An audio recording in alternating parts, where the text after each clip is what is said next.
Dear colleagues, ladies and gentlemen, I'm very happy to be here. I enjoy the luxury building here, these prestigious rooms in the forefront, and I'm happy now to come into a talk with you.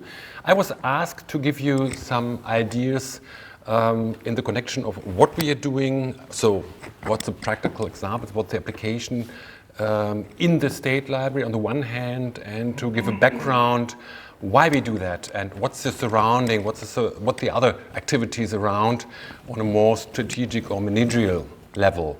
So I try to, or I'd like to invite you to somehow like a journey, a trip through our activities. I will keep a bit of time in mind, so please follow me a little bit. So for following speakers, they have to know that here's no notebook. That was the reason why I was working with the technique. So in the next session, everyone is warned that you have to bring in your own device. So this is a view to our new reading hall in an old building. That's the background, and that's my title. I would like to show a little bit how and why libraries try to change and what are steps or interesting points they try to touch. So that's my agenda for the next 30 minutes roundabout. I would like to give can you hear me? I need this mic, I don't know. It's okay? Okay. I would like to point out a bit the starting position, where we are, who we are, and what about some background considerations we have. I would like to describe what we are doing on the level of my basic or umbrella institution. That's a Stiftung Preußischer Kultur, the Foundation Preußischer Kulturbesitz. In the next step, I would like to address a bit what we are doing around data. And then I would like to present a bit some exemplary projects to show a bit why we do these kind of projects and these kind of activities. And then I would like to come to sum up and to pronounce some theses or ideas where we like to go. And finally, I would like to go out with a conclusion. It's more a statement, I can promise. Let's start with this point. You have to notice or see we are not only a library within this foundation, but even a complex network of different institutions.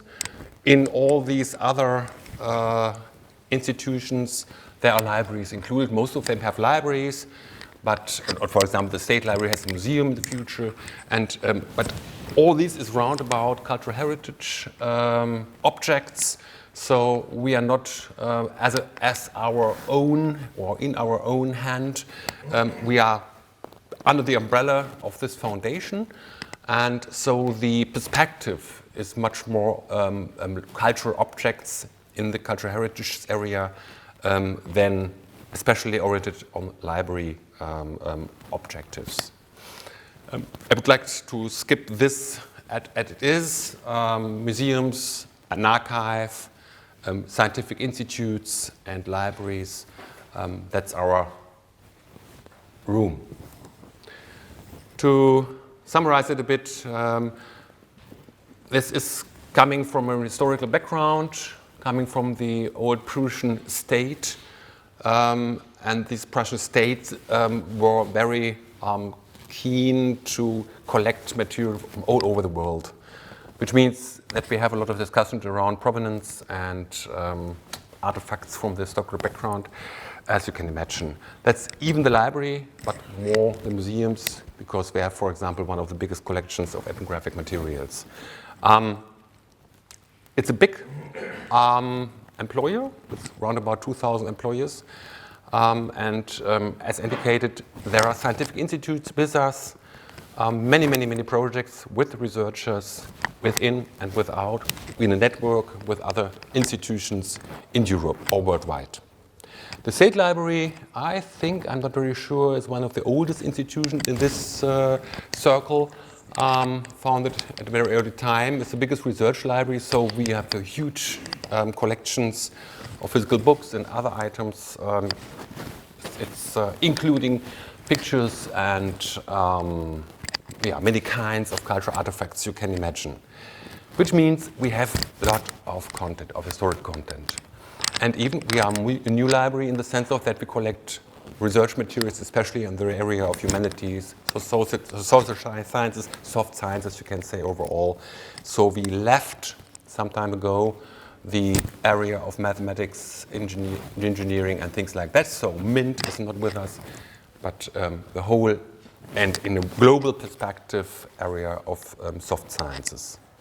And we have, of course, a digital library. We digitize, and we try to increase the quality of access to our materials step by step.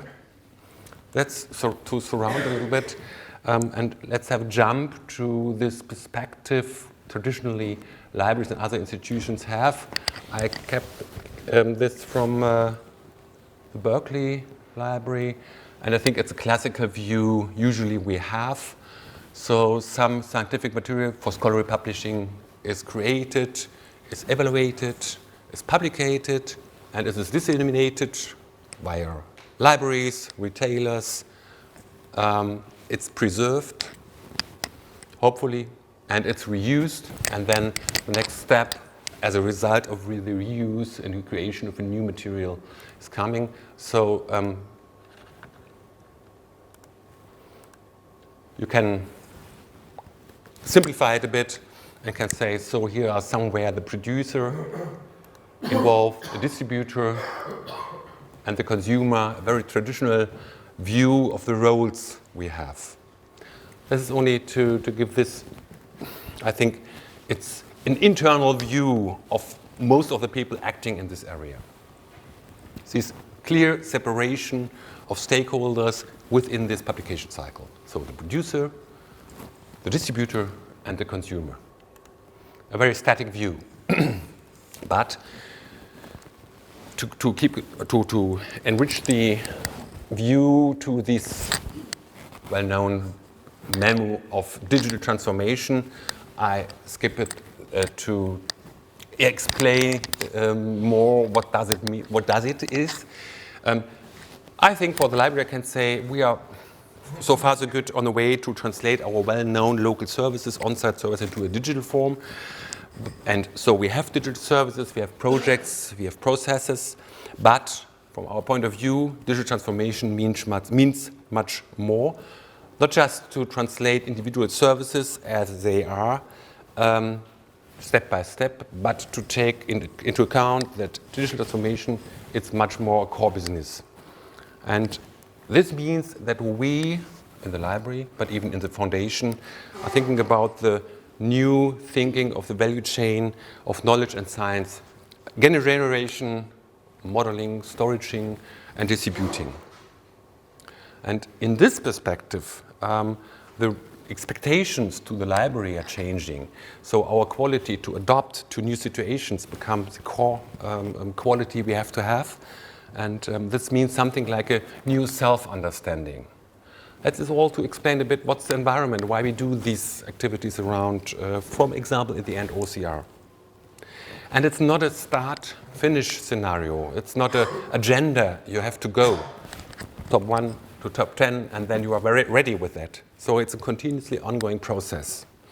And the question is, what does it mean for the organization? In this environment, I tried to describe.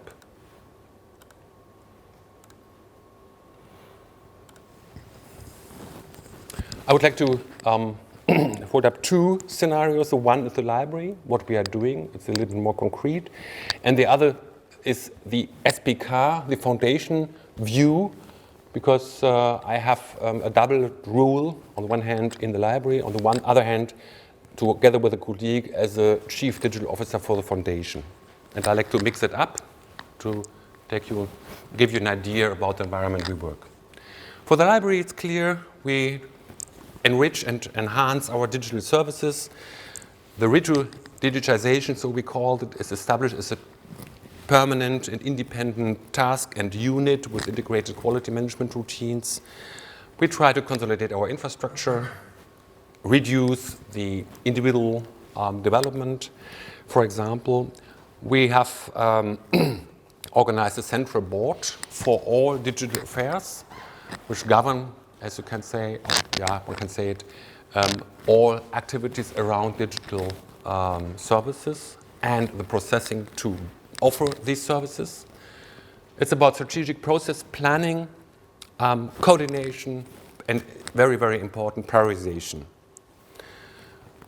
In every case, we try to answer the question not what the library is doing, but how the library is doing this, which means that we have to cover standards, technical procedures, and so on. We stimulate and we evaluate new initiatives. We try to do something like innovation management. And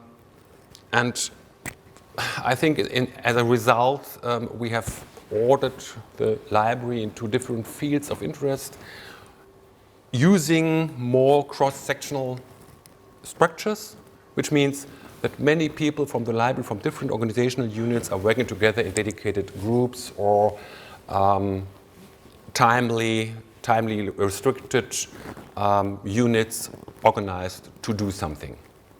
And this is quite, it's a long process, but it's quite well working now. And this means that we need much more activities around the professionalization of the process and the project management, you can imagine, I think. We run around 70, 80 projects currently, and they have to be managed, they have to be organized and coordinated, especially with regard to resources and this multi-project management level. That's the one hand, and coming back to the conference and the topic here, which means that it came out clear and clearer that the image generation as a basic technology, where we do a lot, is nice, but it results in data and the follow-up actions like content enrichment, long-term preservation, rights management, big data, data analysis, the visualization of these data, relations to semantic web technologies, digital publishing, the governance of metadata comes up more and more, and it's now one of our focus points in different thematic fields. And of course, we are on the way to establish step by step something like a research infrastructure. In my mind is actually, for example, the numbering of n-gram data and to offer these data to our users. That's a library on the one hand. So the bigger scale is, as mentioned, the foundation. And I think you can imagine that the foundation is partly far away from digital digitization and digital services on the one hand, and they have dedicated methods and ideas to handle digital topics in their own environment.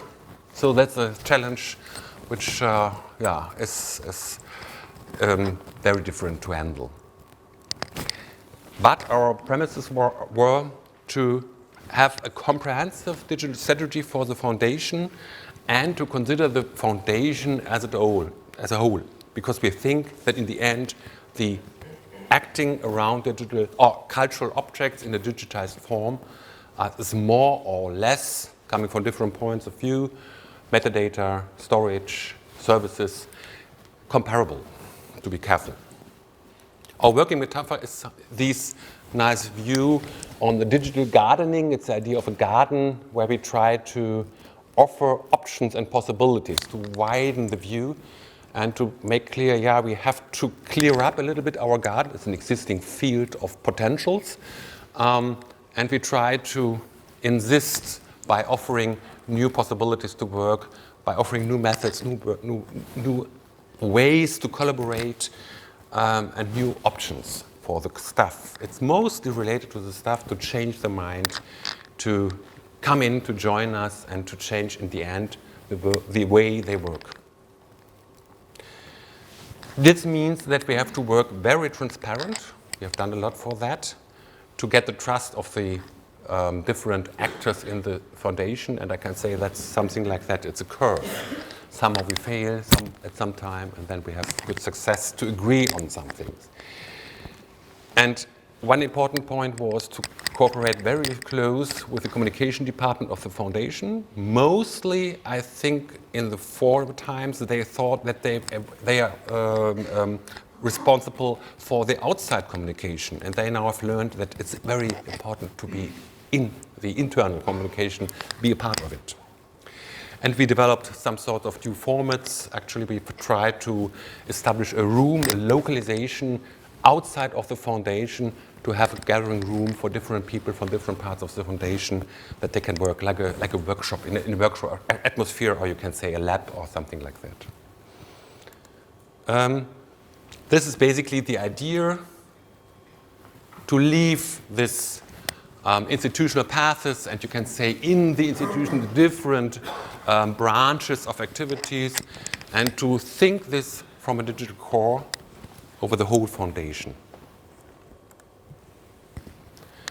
I told you we have this situation with the 2 digital officers. We have a team who is very, very important to help us. What we have done till now is to prepare and adopt a digital manifesto. It's not published really in the broader public, but it's known in the foundation. It was a strong process to discuss it with the different stakeholders of the institutions, but there are some interesting thoughts inside. I think one, for example, is everything around open access, open science. So there is a clear statement, and we are now the working group who fill this really. And this is, of course, it's a discussion, it's a debate in the around museums, for example, a strong debate.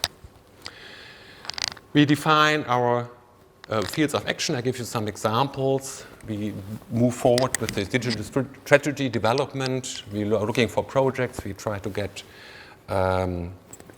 additional funding for that.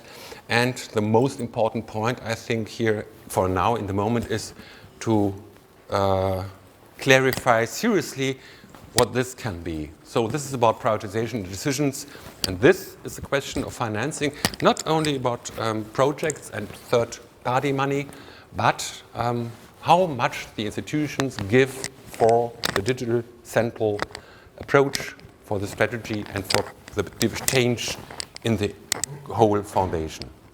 That's a core question we have to answer, I think, in the summer. But we are prepared, and I hope that will run. So to give an only idea what we are doing, I think it's really small. Areas of activities are the digitization. We have a strong commitment to continue and to enhance digital administration. It's very, very important for a lot of people in the foundation. We try to extend our activities around digital science for the internal scientific, for the working space of a scientist in the foundation, and for the collaboration with external people. And as mentioned before, open science is one of the key issues, and this means much more than open access to the material we digitize. The digital communication, the knowledge communication, it's changed, it should be changed to a view where we really accept, not more than accept, we use the external input we've got from external people, from our projects, but even from the general public. So it's an important step to say we give up our governance on our own objects. That's in the core, one of the big important parts of this manifesto. And of course, we try to enhance and establish a much more professionalized research and knowledge infrastructure within our facilities, including the long-term availability of data. Let's go back to the library. This is all to explain a bit the environment where we act. And okay, you know that, I think, from your institutions. We digitize, we present objects. We do it in our own presentation layer with some specialities. We have the metadata. We have here special attention to the high resolution options to show the objects in a very high resolution. So quality is very important. We offer metadata and additional other descriptive or structural data. We try to offer transcription data, OCR as results, translations if we have. We make them downloadable, available. Most of them now are in a public domain, with a public domain waiver, so with no licensing. We are very strongly involved in the IIIF development. I think for now we are one of the biggest providers of IIIF-ready data. We link information to our objects, and we have started, or we were active in the 3D digitalization in a corporation. For example, these are the outputs we provide. And we have some challenges to provide. One of them is very easy to understand because we have a lot of data. We have well-organized data, around about 3.5 petabyte actually.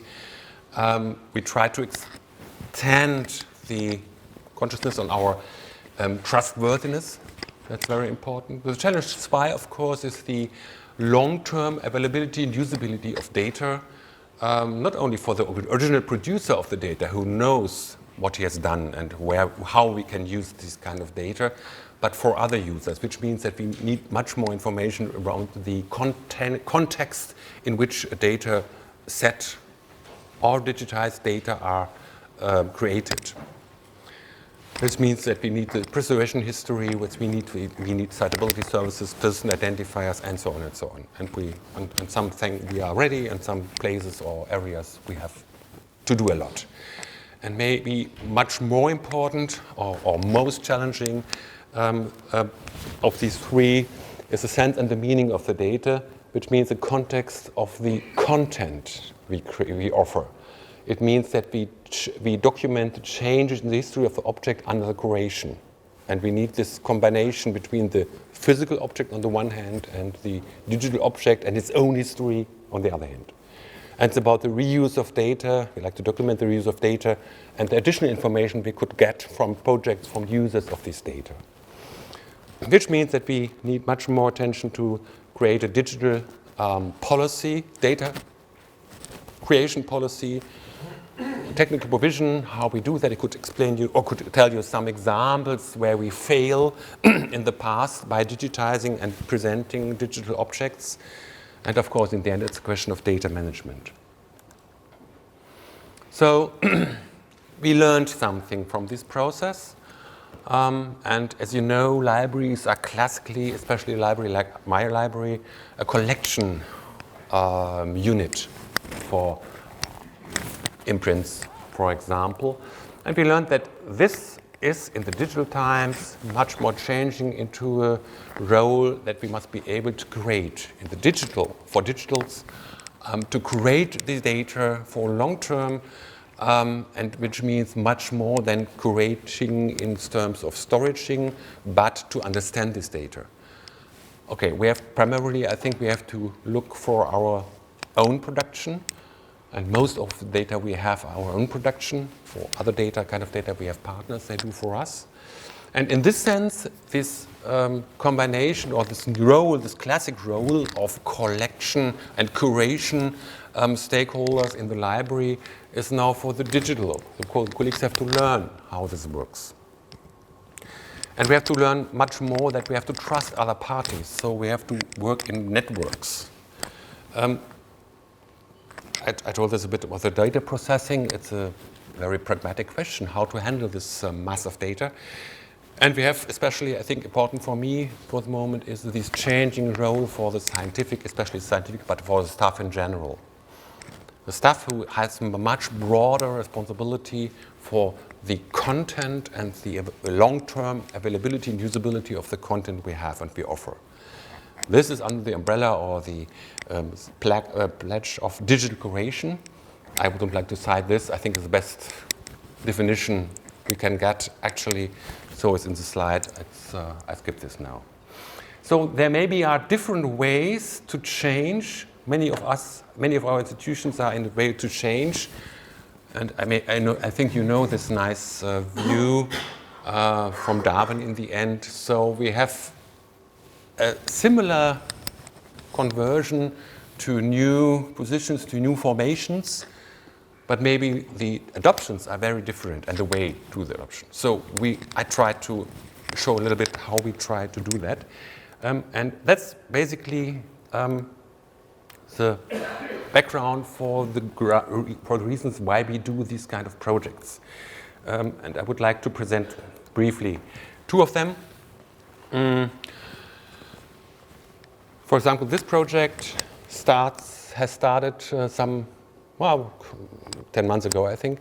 And taking this example of segmentation, especially in the area of characters, if you do OCR and you work with digital input, you have the pre-processing with dedicated tasks to handle with this data. And this is very expensive in the end. You have to invest a lot. You have in the back word and language models. And it's very difficult, those from the Dutch Institute, to serve these encyclopedias. You have to train all these stuff. This takes a lot of time, corrections, and you do it on a very minimal level, you can say, on this individual characters area. And if you take 16th century prints, you know there are many, many, many of them. I think some thousands, ligatures and so on. And take to the other side, this is in German, unfortunately, but everyone is talking about artificial intelligence and how this can help us. And you have here nice words like the artificial intelligence, neural networks, machine learning, deep learning. That was the reason that the politics fund activities. And for us, it's very, very nice situation that they fund even us together with partners. And so our ministry, National Ministry for Research and Education, funds this project for 3 years with a nice budget, which means in the end we have 3 developers in the library coming from the machine learning scene. And interesting, I think, is the mix of partners we have in the project. We have 10 of them from the research area. It's they are named here. We, as a library, deliver the data, the material, together with the Wikimedia Germany. That's not completely true because we have our own research input in this area. That's the reason why we have the developers. And we have companies from the Berlin area because it's a regional activity. And this shows that obviously the topic, and I will show it to you immediately, the topic of this funding is interesting, is relevant for small and medium enterprises in Berlin. So there is the idea that this could be a successful entry point for the market. Our doing, together with the research activities, together with data, and let's see what happens. From a very broad view, it's unfortunately in German, but we have not still a translated slide. We have the base technologies, and here we need the research people. And they do together in the whole environment of these 10 partners tools for curation and for services around the pre-processing, the curation and the production processing of data. And here at this field, there will be, the idea is that the companies will establish user-oriented applications for mobiles and other devices, using the core technologies they have here in the other layers. And the basic idea is that artificial intelligence could help us to move much more forward in handling our content coming from image digitization and, oops, sometimes not working. And we hope that we will, and I think the progress is amazing, and we hope that we can come up with tools. Our project here within this project is the automated curation technologies for digital cultural heritage. And that's the reason why we have even something like a research part with us. So we develop artificial intelligence-based solutions in order to improve the quality of the outputs of digitization with regard especially to get full text and layout recognition. And on the other hand, solutions for efficient curation of the digital objects through the analysis of the content. And this is close, for example, in the area of named entity recognition, getting semantic linkings through outside outstanding sources. I think a very promising project. And let me name here another project, very brief, because this is done later today. This project will be presented. And okay, that's not really a surprising slide. OCR is our natural building block in the processing of digitization to content. What OCR-D is doing is, I think it's in this way the first step to have a comprehensive framework layer to integrate different tools and software applications into a workflow processing machine. So the idea is basically, these are the partners, Berlin Academy of Science and some others, is basically to provide a fully open and comprehensive implementation of software for OCR, but not even dedicated to one single software, but with the possibility to exchange these tools within this workflow chain. And of course, we have a clear task, which means the national program to convert prints from around about 1600 to 1850 should be converted to OCR. That's a task we have practically.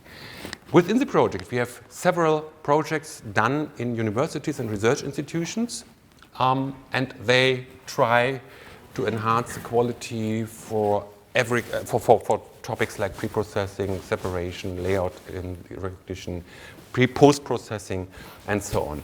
I think and I hope you will join the presentation for this project. Doesn't have some results. I think this afternoon today in this room at 4? I think so, yeah. So you can learn more about that. Very nice and promising results from a project from Würzburg, from the University of Würzburg here for the segmentation layer. And we hope that this will be much more than a national initiative. So, lessons learned, especially with regard to the OCR development we're doing, and together have in mind this project curator. Obviously, language or languages are less important for recognition than in the past, and this offers, from our point of view, a lot of possibilities for cooperation and for exchange. Interesting point with curator is, and I have cited this, segmentation becomes much more relevant in comparison to earlier times. Exotic scripts are much more easier to handle, we hope. I think it will come. The OCR engines, this is part of the results of the OCR-D project, becoming much modular. Parts of them could be exchanged, the recognition software, the training software, recognition models. I hope we can, in the end, exchange recognition models. And the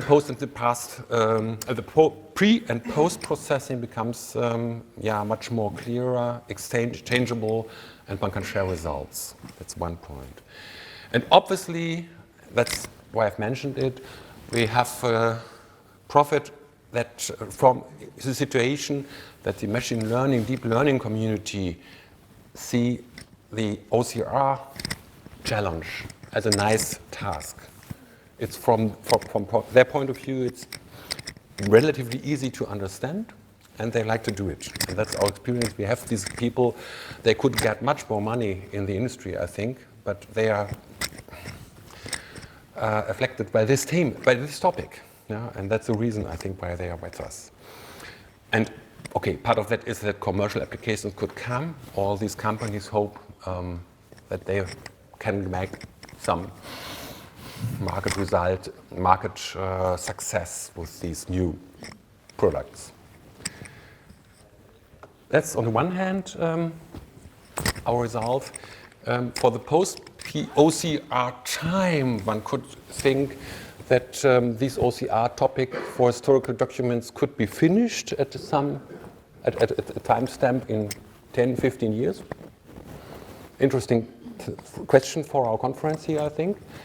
But from my point of view, or our point of view, we think that we need for a long time the in-house experience. We think that we have to repeat the processing of the objects I don't know, it's not a place to define how often we reprocess data, but I think we have to do that with the progress. But maybe at one point we could reduce, but we need still the experience to explain what we have done and to explain the handling with the objects. So we need this expertise in this machine deep learning environment, the experience and the knowledge in computer linguistics, and of course to do this mass processing in scalability.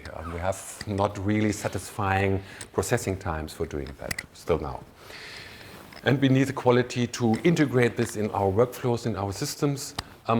All these aspects, all these fields of activities are very, very relevant to a sustainable and research-focused, digital-first oriented and next level, next step library in the 2020 plus era. And the question is how we can keep an expert in these domains. We can keep him, her in our library.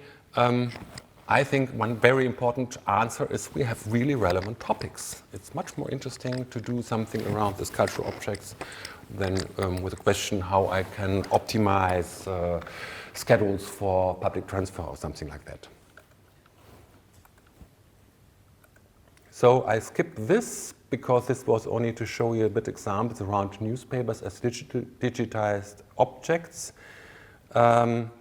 which shows us that there is a strong interest to join us and to go with us with dedicated projects to digitize newspapers and to work with the content from these newspapers. For example, for network analysis. There was an example, but you can find it in the slide. I would come to back, or what to go for my conclusion. You remember this slide from the beginning. I think that we have to change this more or less static view to a more, and this is the first attempt to do that, to a more dynamic view. Because what's from my point of view is very important, all the different stakeholders here, they get value from handling with the other partners. So the data flow between the different layers of stakeholders, and the data value is increasing step by step by step. And it's not a fixed circle or a fixed layer in one hand where something is circulating. Now it's a continuously ongoing dynamic energy you have here. One has to think about that. But from my point of view, that's very, very important to see the different stakeholders not in a static view, but to take them as actors in different roles which work together. And here, from my point of view, especially with regard to dedicated requirements to libraries or for people who do digital humanities, they need a safe, reliable store with trusted data. They need alert custodians of these data, of these objects, which I mean could be the library staff. They need linked data, well-documented interfaces. They need easy access. They need a starting point to attach own information. Gathering information, less information increase. They need full text, of course. Handle transparency, especially for legal issues. And that's even requirements for libraries we have to handle. But take into account what are the libraries here, something like in my last slide, like a testimonial or statement. Libraries are responsible for mass procedures. They can permanently store quality-assured results in a secure environment. Ensure availability, optimize processes. They are trustworthy partners. Researchers benefit directly from good results, but they also depend on the existence of an infrastructure that ensures that their own results are securely saved and permanently available. New partnerships, new roles, new tasks, due to dependencies and challenges, of course, emerge. We need a connecting point between the various actors, a common hub where we can test the new methods and tools, further develop them into scalable and productive solutions and operate them. That's a task not from the researcher, I think. Libraries are a place for that, I think, and this is the point for the staff and staffing. Times are interesting and attractive in libraries and in the environment.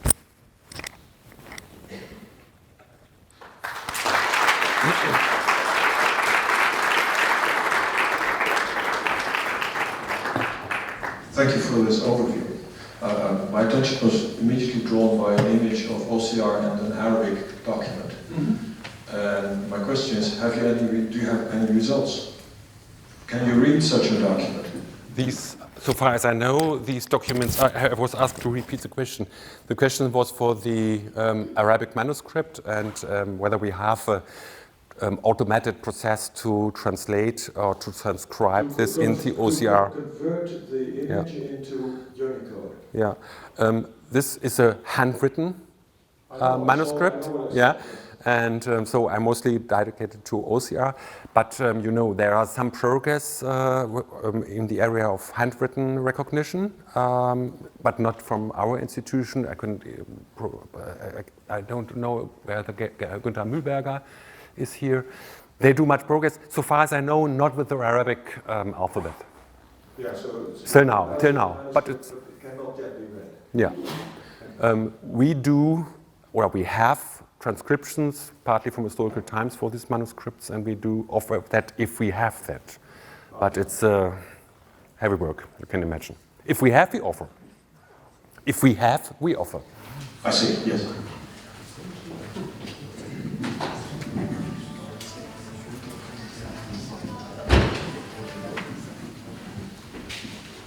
Thank you for the wonderful talk. I was intrigued by the movement towards openness, to open the data, to open things in general. Can you describe how that was in terms of kind of the internal feelings, role, identity of the library, and how did you move in that direction? I think I have to repeat the question. The question was on the process in the direction of open access policies, so you can say. And in the library, from my point of view, it was not very difficult because there's a clear understanding that we have to offer our data free for use for every kind of reuse we can imagine. We have one specialty in our library. We have one department, so you can say self-financed by getting revenues from the selling of data. That's a small part of our data, and we do it actually in parallel. So people really find the data on our website, but they can do it with this agency. But like I say, these agencies offering additional services, like the rights clearing for special purposes and things like that. So they have to move their business model from my point of view. But this is a strong or a difficult point. And with regard to the whole foundation, we have till these discussions, and we have signed as a foundation the Berlin Declaration, for example. But open access was one thing which was explained definitely. So dedicated materials were explained for open. And now we have moved this to a completely other view. So we say the normal way, the day-to-day way, is to be open, following the FAIR rules. And the exception has to be explained internally.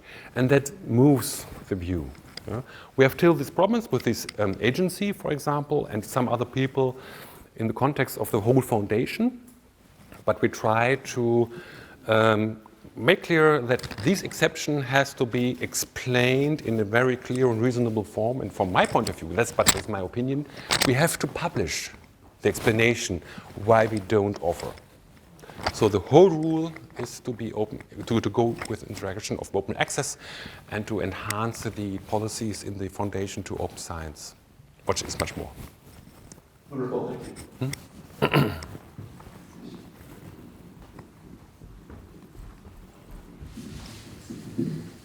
Hi. You're talking about linking data and data curation and transformation and cross-team and departmental working.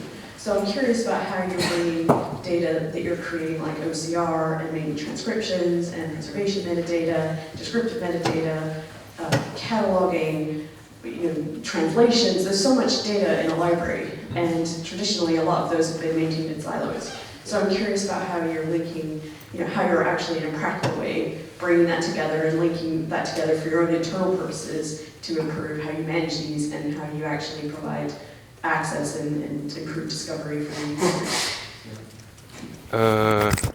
Again, I repeat the question.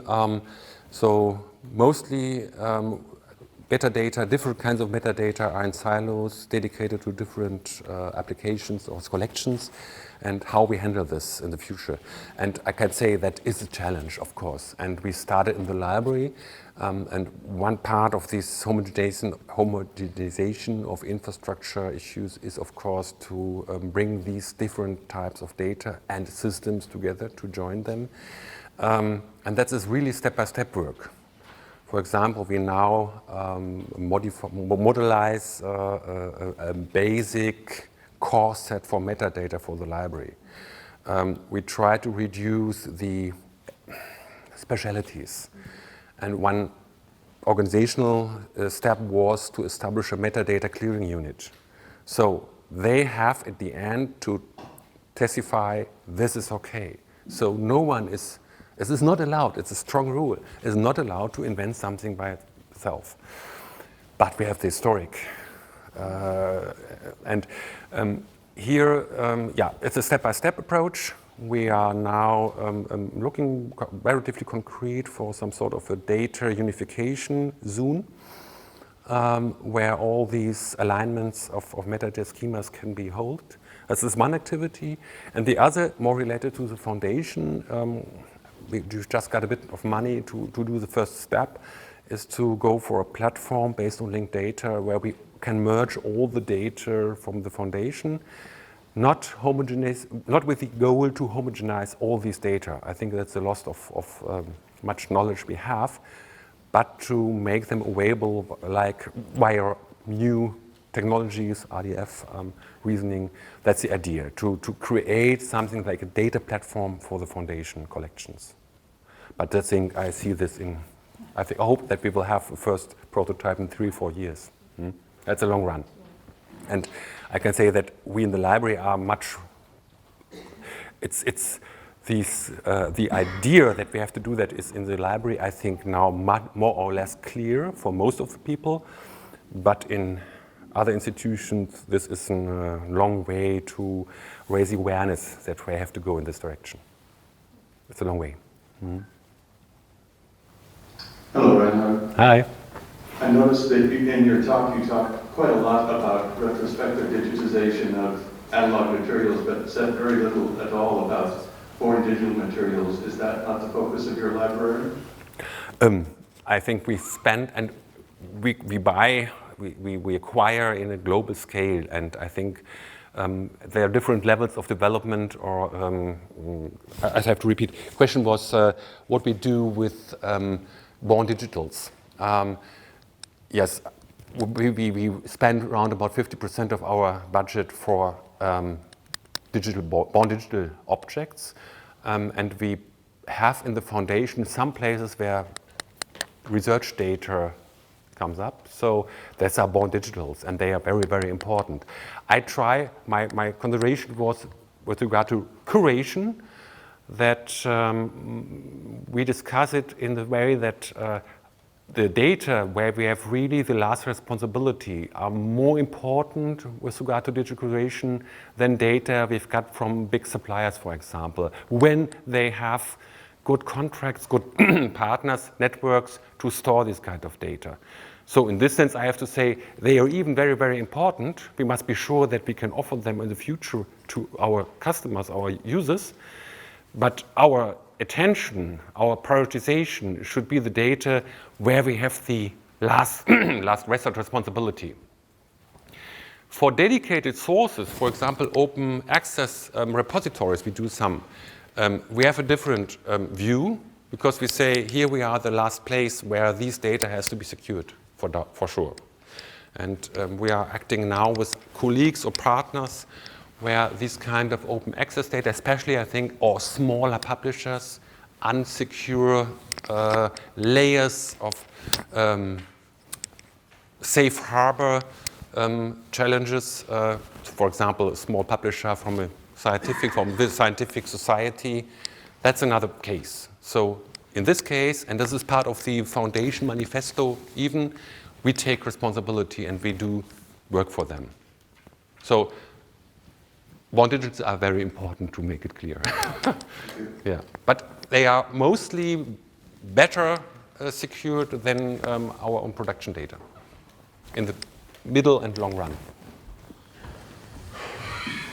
And we have just time for one more question. Is there a last question? If not, can we thank Reinhard very much again? And thanks.